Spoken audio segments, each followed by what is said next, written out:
evident even in the earliest Abhidharma texts, becomes more structured and formulaic in texts of the Middle Period. The final products in this process of abstraction are the truly independent treatises that display marked creativity in technical terminology and doctrinal elaboration. Some of the texts, in particular the Kauthavathu of the Theravadins and the Vijnanakaya of the Sarvastivadins, display an awareness of differences in doctrinal interpretation and factional alignments, although they do not adopt the developed polemical stance typical of many subsequent Abhidharma works. The composition of Abhidharma treatises did not end with the canonical collections, but continued with commentaries on previous Abhidharma works and with independent summary digests or exegetical manuals. Within the Theravada tradition, several 5th century C.E. commentators compiled new works based upon earlier commentaries dating from the first several centuries C.E. They also composed independent summaries of Abhidharma analysis, prominent among which are the Visuddhimagga by Buddhaghosa and the Abhidharmavatara by Buddhadutta. The Abhidharmathasagaha composed by Anuruddha in the 12th century C.E. became thereafter the most frequently used summary of Abhidharma teaching within the Theravada tradition. The first 5 centuries C.E. were also a creative period of efflorescence for the Abhidharma of the Sarva Istivadins. In texts of this period, summary exposition combines with exhaustive doctrinal analysis and polemical debate. The teaching is reorganized in accordance with an abstract and more logical structure, which is then interwoven with the earlier taxonomic lists. Preeminent among these texts for both their breadth and their influence upon later scholastic compositions are the voluminous doctrinal compendia, called Vibhasa, which are represented by 3 different recensions extant in Chinese translation, the last and best known of which is called the Mahavibhasa. Composed over several centuries from the 2nd century C.E. onward. These ostensibly simple commentaries on an earlier canonical Abhidharma text, the Jnanaprasthana, exhaustively enumerate the positions of contending groups on each doctrinal point, often explicitly attributing these views to specific schools or masters. Instead of arguing for a single orthodox viewpoint, the Vibhasa compendia display an encyclopedic intention that is often content with comprehensiveness in cataloguing the full spectrum of differing sectarian positions. The Vibhasa compendia are repositories of several centuries of scholastic activity representing multiple branches of the Sarvastivada school, which was spread throughout greater northwestern India. However, they came to be particularly associated by tradition with the Sarvastivadins of Kashmir who, thereby, acquired the appellation, Sarvastivada Vaibhasika. 3 other texts composed during the same period that are associated with the northwestern region of Gandhara display a markedly different structure and purpose. The Abhidharmadayastra by Dharmarshan, the Abhidharmadayastra by Upasantat, and the Marakbhidharmadayastra, Heart of Abhidharma with miscellaneous additions, by Dharmatrata. Composed in verse with an accompanying prose auto-commentary, these texts function as summary digests of all aspects of the teaching presented according to a logical and non-repetitive structure.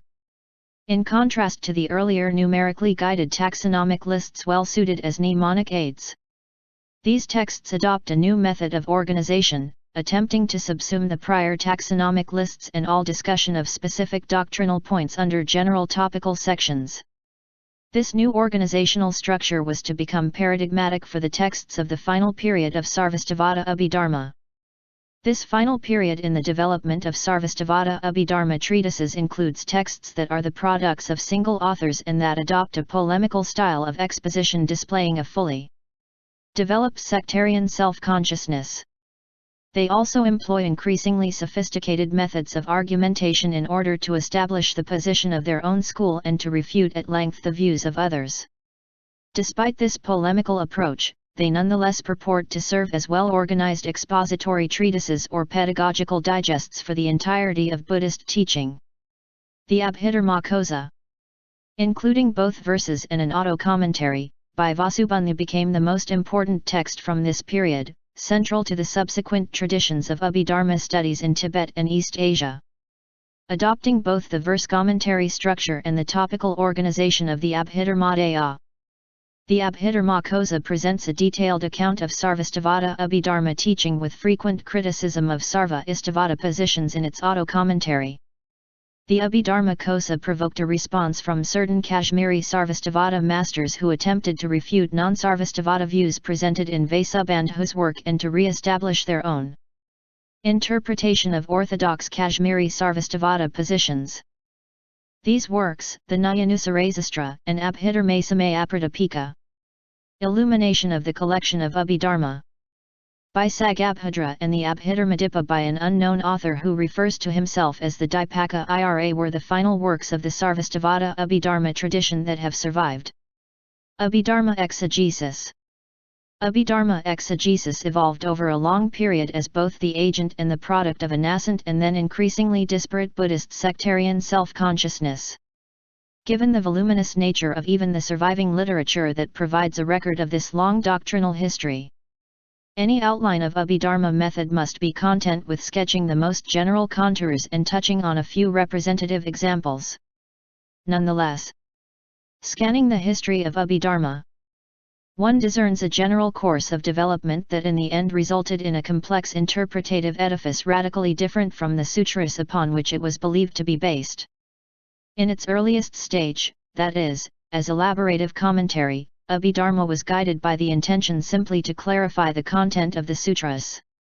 Taxonomic lists were used as a mnemonic device facilitating oral preservation and transmission. Catechetical investigation was employed in a teaching environment of oral commentary guided by the pedagogical technique of question and answer. Over time, the taxonomic lists grew in complexity as the simpler lists presented in the sutra teachings were combined in new ways. And additional categories of qualitative analysis were created to specify modes of interaction among discrete aspects of the sutra teaching. The initially terse catechetical investigation was expanded with discursive exposition and new methods of interpretation and argumentation, which were demanded by an increasingly polemical environment. These developments coincided with a move from oral to written methods of textual transmission and with the challenge presented by other Buddhist and non-Buddhist groups. In its final stage, Abhidharma texts became complex philosophical treatises employing sophisticated methods of argumentation, whose purpose was the analysis and elaboration of doctrinal issues for their own sake. The very sutras from which Abhidharma arose were now subordinated as mere statements in need of analysis that only the Abhidharma could provide, no longer serving as the starting point for Abhidharma exegesis.